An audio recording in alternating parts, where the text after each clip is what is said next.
ประเทศไทยยังวันบ่ให้ส่งออกนะครับนะกะอู้พี่พงษ์นี่วะพี่สวัสดีโอ้ตามสบายเขาว่าง่วงตัวเมียนะครับไทยยังที่เขาว่าบ่ให้ส่งออกนะครับนะกะเหตุการณ์นี้กะเรื่อยๆครับค่อยมีมาเรื่อยๆครับประมาณเดือนนึงนะครับแล้วก็ให้ออกขึ้นเขาเลยพี่น้องเด้อคิดว่านะครับล่ะตอนนี้ก็งัวผู้ยังมาแห้งนะครับแล้วก็งัวผู้แล้วก็เป็นควายนะครับควายผู้นะครับนะเน้นงัวผู้ไว้ก่อนแล้วก็แม่ลูกนะครับแม่ลูกซื้อขายในประเทศนะครับแม่ลูกให้34,000นะครับเจ้านึงอีกเจ้านึงให้36,000นะผมก็ถามเจ้าของงัวเรียบร้อยแล้วเด้อพี่น้องเด้อ155เกือบ160นะครับแกนะครับแกอยู่แต่แห่งสันไปหน่อยนี่แหละงัว130,000นะครับงัวภูครับ130,000เขา2บักอะ2-3 ปี3 ปี 4 ปีนี่แหละนะครับนะผมไม่ได้เบิ่งแขวเบิ่งฟันนะครับก็ราคาอยู่วัน34,000 ถึง 36,000นะครับ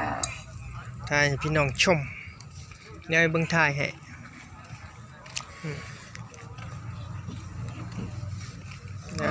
ถ่ายให้จังหน่อยนี่ยอเอาพี่น้องประมาณนี้พอมีงวดตัวหนึ่งอยู่ใส่มือนะครับย่านต่ำอย่างงวดต่ำ34,000 ถึง 36,000หลัก3ผมว่าแต่หลัก2บ่2หรอกงวดตัวนี้มันหลัก3มันเนื้อมันหลาย30,000บ่สร้างมาเลยบ่ครับ400เท่าไหร่บอกร้านนี่170มันสิได้2,900เนี่ย170โอ้ก็ประมาณนี้เลยเบียดซื้ออยู่มัน72 73 30,500ชาลูเล่มันเลย135ถึงราคาเมาตัว30,500ถ้าเป็นกิโลก็อยู่มันกิโลละ72 73นี่ครับบ่เกินนี่เห็นเอ้าอยากกิโลสร้างมานี่บอกน้องเนี่ย470เดี๋ยวผมสิหารให้พี่น้องเดี๋ยวผมสิเฮ็ดเป็นตัวหนังสือให้30,500แต่ซื้อแบบเมาตัว470กิโลตัวนั้นนี่อ้ายขายบ่โอ้เหลือตัวเดียวเอาพี่น้องเป็นข้อมูลเนี่ยกันงัวผู้อ้วนๆถ้าอ่อนนี่เขาก็บ่เอานะครับอาจจะราคาไม่ได้กันนะครับนะต้องแก่ๆเอาเบิ่งหันในเบิ่งถ่ายให้แล้วป่ะเอาขอโทษขอไฟเบิ่งอีกที่นึงก็ได้135 470โลอีก1ตัวนะครับงัวผู้จะมาแรงนะครับตัวนี้ให้17,000นะครับเขาให้17,000พี่น้องราคาล่าสุดนะครับมื้อนี้วันที่10 ตุลาคมนะครับสูง135นะครับแก่ๆมีเข่าพันแท้จะขึ้นคู่นึงนะครับ17,000 บาทเขาให้นะครับนะแล้วของงัวยังบ่ขายเบิ่งถ่ายมาพอดีนะได้17,000งัวผู้นะครับพอมีการซื้อขายนะครับนะตัวเมียกับเวียดนามกำลังเข้านะครับแต่เข้าบ่เยอะประมาณมาบางหันทะเล5-6คนเป็นรถแคปนะครับรถกระบะ4 ประตูนะครับนะยอยืนให้เบิ่งก่อนจะเข้าพี่น้องงัวหุ่นเนี่ยนี่แหละใน17,000บรรยากาศก็คึกคักอยู่นะครับนะว่าผู้จะมาดีแล้วก็ควายนะครับถ่ายให้พี่น้องเบิ่งบันไดนะครับแต่ถ้าว่างถ้ามีโอกาสผมก็จะถ่ายนะครับนะนี่สูง145นะครับฟันแท้เพราะอันคู่หนึ่งนะครับเห็นเขาบักหนึ่งแต่ต้องเบิ่งฟันพี่น้อง145นะครับสูงให้22,500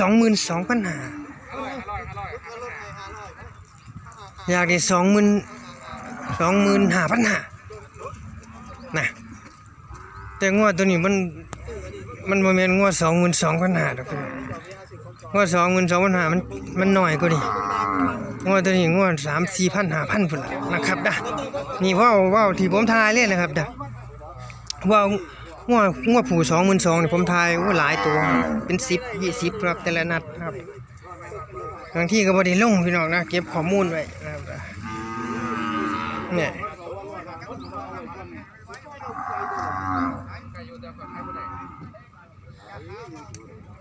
เบิ่งทายให้แน่พี่น้อง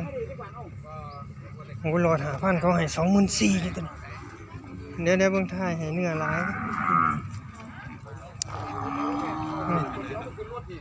เนื้อเดี๋ยวจะขึ้นไปตรงซื้อให้เด้อพี่น้องเด้อเดี๋ยวไปหาให้ชมอีกตัวหนึ่งให้เบิ่งจัก6 ตัว13,000นะครับตัวนี้ได้สูง100ว่าเหยียดๆเกือบ150ครับว่าวันเขียวคู่ได้23,000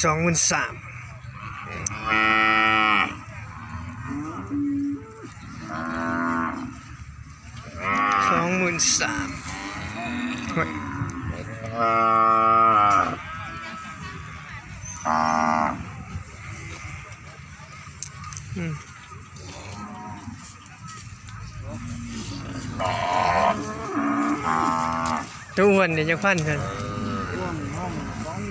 โอ้พ่อนขายเอาพี่น้องเดี๋ยวขออนุญาตตัดกันมีเขาเนี่ยกับพ่อได้ขายนะครับนะแก่ๆต้องแก่ๆมีเขาเนี่ยพ่อได้ขายนี่ก็หมื่นน้อยๆเนี่ยหรือเพิ่นให้เท่าไหร่โอ้เพิ่น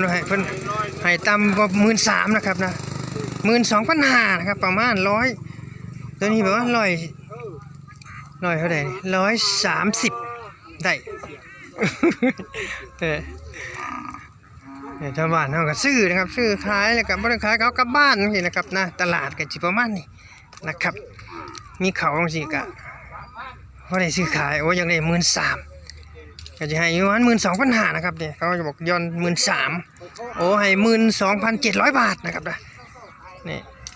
จะจอยนะครับนะ12,700ได้เบิ่งจักตัว1 2 3 4ตัวเดี๋ยวจะให้เบิ่งอีกจัก2กันแล้วกันนะพี่น้องกันเพื่อได้เสียเวลาเขามารับชมแล้ว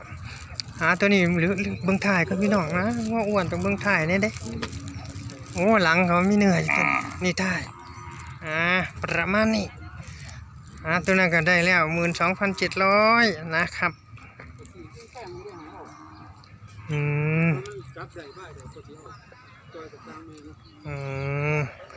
เนี่ยเราว่าพร้อมกับสร้างมันนะครับแล้วว่ามันเชื่องแล้วก็เลยอยากได้นะครับนะซื้อแพงกับสร้างประมาณนั้น